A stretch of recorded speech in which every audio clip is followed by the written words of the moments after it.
Hi, I'm Patricia E. Bailey, the author of Beyond Expectations into a World of Possibilities, and I am so excited to share my book with you.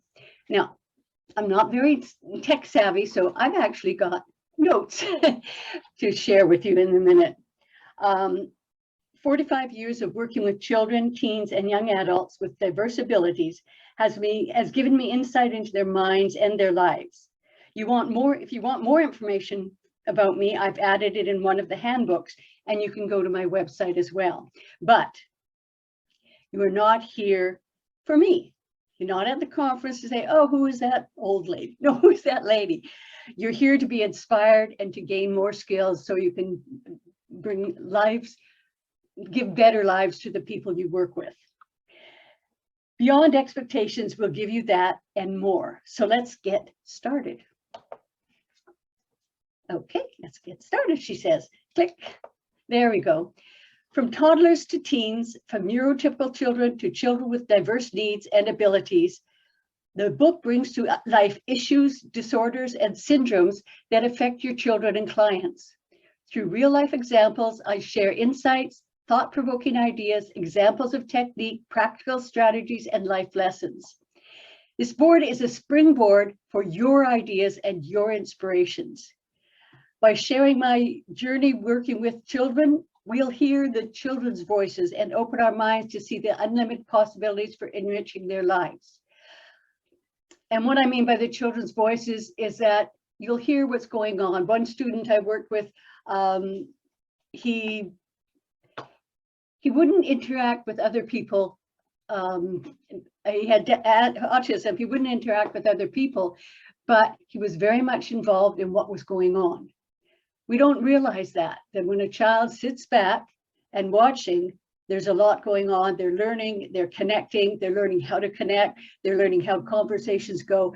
There's a lot going on. So that's what I mean by being the voice of the children, sharing you what's in their mind. We need to open our minds to see the unlimited possibilities of enriching their lives. Beyond Expectations into a World of Possibilities is written for all of you.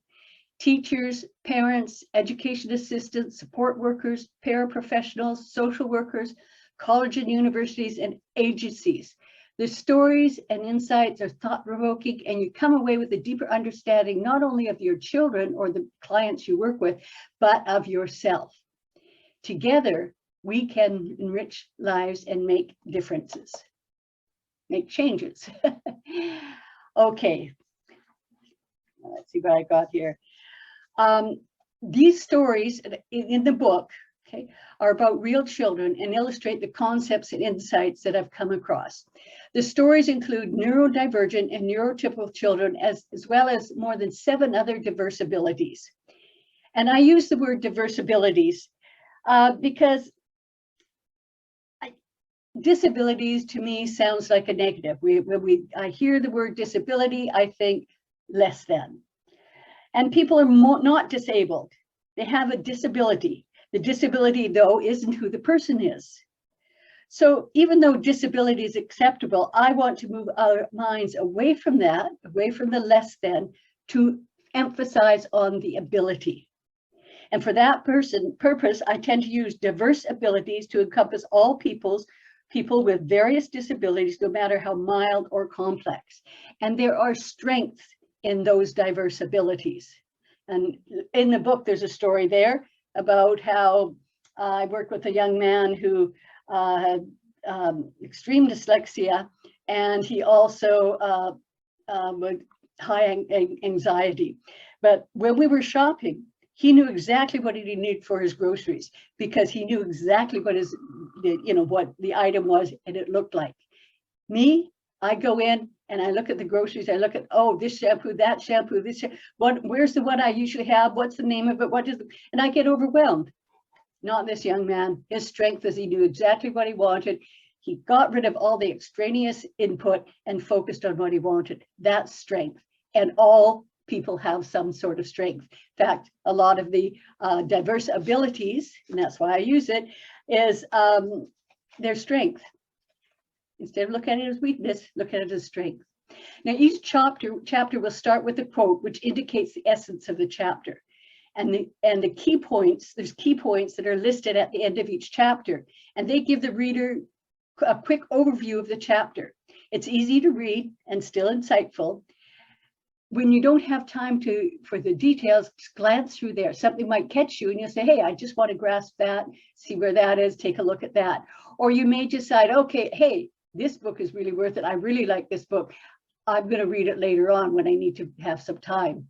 It excites me. It makes me feel I want to know more. There's appendices with examples of materials and plans that I've discussed in the book. There's a big glossary and a wonderful large resource list. The chapters, let's see, this is slide 4, but there's an introduction. There's one chapter. Chapter 1 is the power of communication, and it's not communicating with each other. It's communicating, which is part of it, though. It really is part, and I discussed that in our roles and expeditions later on. But it's the power to be able to communicate. What a difference that makes in people's lives. Children who have nonverbal communication skills, if you give them the tools, they'll be involved in their lives. Students under the autism, or children and young people and adults under the autism spectrum need to know a way to communicate what they want, what they need. We need to learn how they communicate and what a difference that makes in order for them to feel full in their life. Chapter 2 is misbehavior and miscommunication. Notice the misbehavior is a dash in there because behavior, maybe misbehavior, is not bad behavior. It's sometimes a child being able to say, you're not listening to me, or a child being able to say, I don't know how to tell you what's going on. It's us not being able to understand what they've got. So the behavior that sometimes looks as though it's bad behavior, misbehavior, difficult, it's not. It's a frustration in trying to be able to communicate what they want. So very powerful chapter. Sensory and cognitive processing. I learned a lot with some of the kids I've been working with, and also learned a lot about myself. So there are stories in there about where I come from and how and why I pick up on some of the things other people don't. Empowered or powerless. That's a nice chapter. A lovely chapter? No, it's an exciting chapter. They're all exciting chapters. Inclusion, involvement, and interaction. They may sound the same there, but they're not. Interaction is the most powerful one. A child can be included in something or be involved in a group, but when they are able to interact, share their thoughts, that's where the true inclusion comes in. I go through education and enrichment, that sometimes we have children that we wonder, why are they in the education system? But they're learning in their own way, and their lives deserve to be enriched as well. Inclusion, oh, we did that, sorry. Our roles and expectation. That's a very powerful one as well, where I really do confess to you, or not actually, I open myself to things that I did wrong, or where I realized my interaction with somebody else wasn't their fault, or how I looked at other people, and I take a good look at how our group, how our team should work together.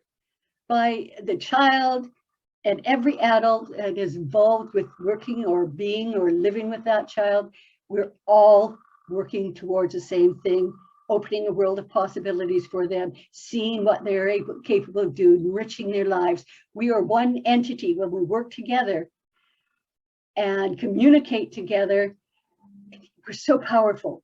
Anything can happen with that. So that's our roles in expedition. And then there's the final thoughts. And that at the very end, there's a very emotional story about a young man who in the 1950s, maybe 1960s, up in British Columbia, children, anybody who had inability to communicate or had diverse ability were looked on as less than, and were actually in a institution. And the people who had been working there for a long time weren't aware of how much these kids know, how much is going on in a child's mind or a person's mind. There's a story about that at the very end, and it really opens your mind to what's inside a child or someone who isn't able to communicate.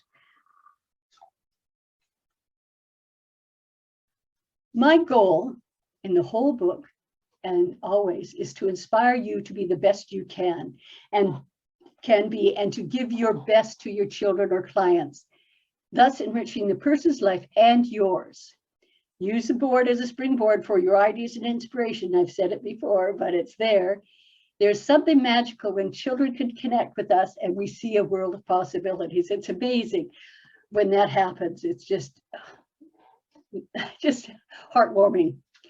Arthur Gordon, in The Night the Stars Fell, wrote, "The capacity for wonder and gratitude, a sense of aliveness and joy. Here is a priceless legacy, yet one within the means of every parent and worker to bestow on his children, his or her children." That is powerful to me. We can do it. One of the reviewers, Amanda Allison for Indie Reader, made an interesting comment.